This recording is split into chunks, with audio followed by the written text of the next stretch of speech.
Prime Minister. I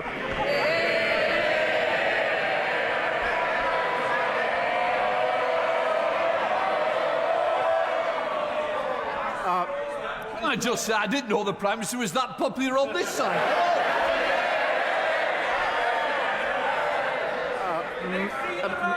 Mr. Speaker, can I start by saying this? My thoughts, and I'm sure the thoughts of the whole House, are with the two children stabbed at Kingsbury High School in Brent. And my heart goes out to everyone affected by this appalling attack. We thank the police for their rapid response. It's important now that we give them the space to pursue their investigation. And, Mr. Speaker, this morning I conveyed the UK's deepest condolences to Prime Minister Carney and the people of Canada for the devastating shooting in Tumbler Ridge. Mr. Speaker, I'm determined to fix the broken SEND system. No parent should have to fight for the support their child needs. Today we announced a 10-year plan to fix the crumbling school estate that we inherited, delivering a more modern and inclusive classrooms that meet the needs of every child. Mr. Speaker, this morning I had meetings with ministerial colleagues. Now, there's been quite a few of those this week. In addition to my duties in this House, I shall have further such meetings later today. Thank you. I'd like to associate myself with the Prime Minister's remarks there. The Prime Minister's commitment to 1.5 million more homes will require 48,000 new entrants to the construction industry every year.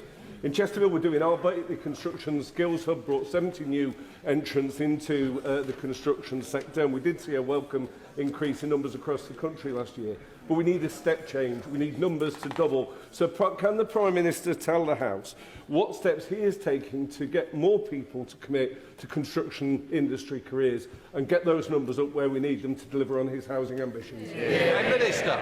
Well, my honourable friend is right. The task of rebuilding our country is a huge opportunity to give young people a brilliant career. And we're backing apprentices with a record £3 billion budget. And we're making sure companies who bid for major contracts commit to high-quality apprenticeships here in the United Kingdom. And, Mr. Speaker, we're creating 13,000 new opportunities for young people as plumbers, engineers and bricklayers, securing their future and rebuilding this country. We come to the Leader of the Opposition, Kemi. Thank you, Mr. Speaker. And can I associate my side of the House with the Prime Minister's words on the horrific stabbing in North London yesterday, as well as the shooting in Canada?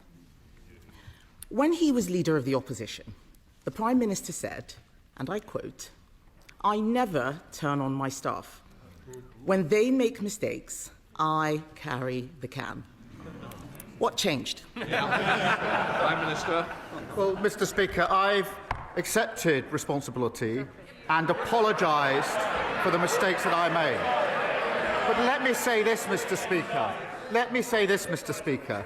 Morgan McSweeney helped me change our party and helped me win a landslide election victory, which delivered for them the smallest Tory party in over 100 years.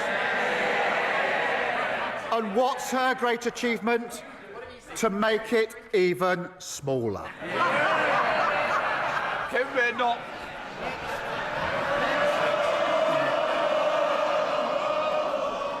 The Whips have done a great job today. This is like the 37th... Oh, you said, yeah, exactly. Done a great job today getting them cheering. We all know that they've been sick for the last week. Because let's remember, Mr. Speaker, just last week, he told us that he had full confidence in his Chief of Staff, Morgan McSweeney. On Sunday, he sacked Morgan McSweeney. Last week... he resigned, yes. Last week, Mr. Speaker, he was defending the Cabinet Secretary. Now he is sacking him. What changed? Prime Minister. Mr. Speaker, in January she said she had full confidence, 100% confidence, she said, be no more defections from her party.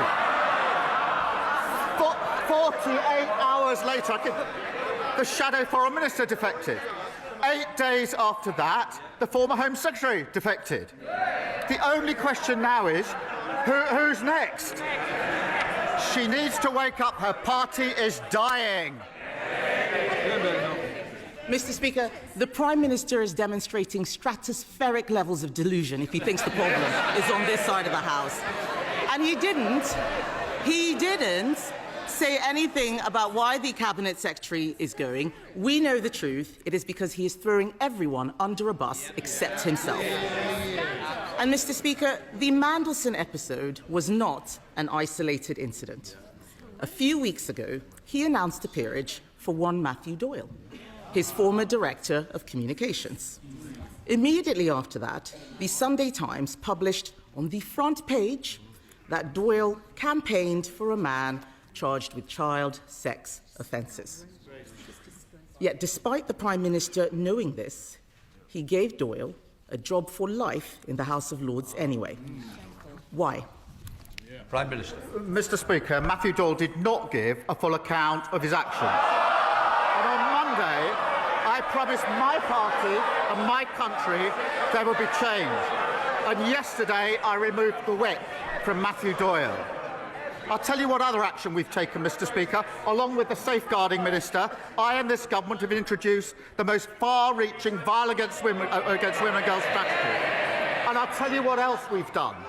This government has introduced a pay rise for millions of working-class women. What did the Leader of the Opposition do?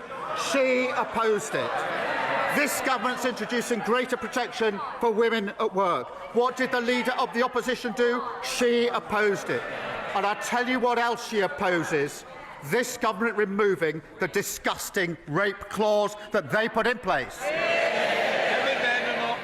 Mr. Speaker, the Prime Minister pretends not to know about Matthew Doyle. It was on the front page of the Sunday Times. He cannot explain why he gave this man a peerage, and I think they should be wondering why they're still cheering for him after that. And the Prime Minister, sometimes likes to claim, as he just did, that he cares about violence against women. The truth is, he only cares about the victims when he's trying to save his own skin. They can shake their heads. We saw it with grooming gangs. We saw it with Mandelson. And now we see it with Doyle. Isn't that what a former prosecutor would call an established pattern of behaviour?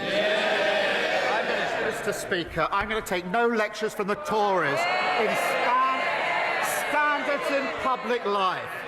She defended Partygate for months and months and months. And even now she says it was overblown. The Shadow Foreign Secretary broke the ministerial code by bullying. Boris Johnson kept her. The Leader of the Opposition promoted her. She sits on her front bench. Her former Shadow Justice Secretary complained about not seeing enough white faces in Birmingham, and she was too weak to sack him for racism. Nobody buys it, Mr. Speaker. Not even the Labour women, because they know he always puts the Downing Street Boys Club first. And how dare he criticise us? We weren't the ones stuffing government with hypocrites and paedophile apologists. He can't build a team, Mr. Speaker. He has no plan. He can't even run his own office, let alone the country. He is now dealing with a new scandal of appointing someone who campaigned for a man convicted of having indecent pictures of girls as young as 10.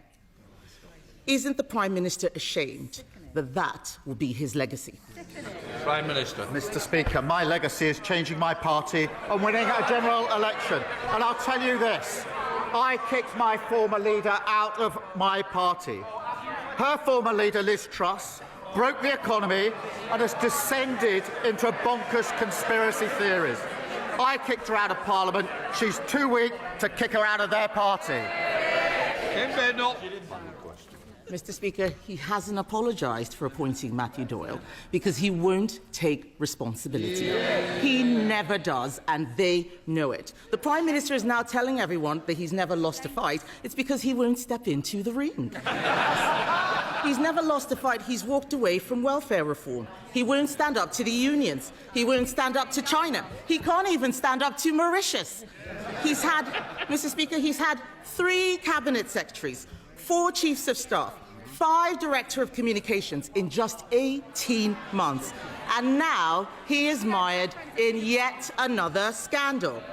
Does he ever look in the mirror and ask himself, is the real problem staring him in the face? Mr. Speaker, I delivered a landslide victory for our government. Only 4 people have ever led the Labour Party to victory in a general election. I am one of them. And she talks about numbers. Let us remember, Mr. Speaker, 5 Prime Ministers, 7 Chancellors, 8 Home Secretaries, 8 Foreign Secretaries, 16 Housing Secretaries, all completely useless, all failed Britain, and this Prime Minister's clearing up the mess. She comes here every week desperately fighting to save her dying party. I'm fighting to change our country.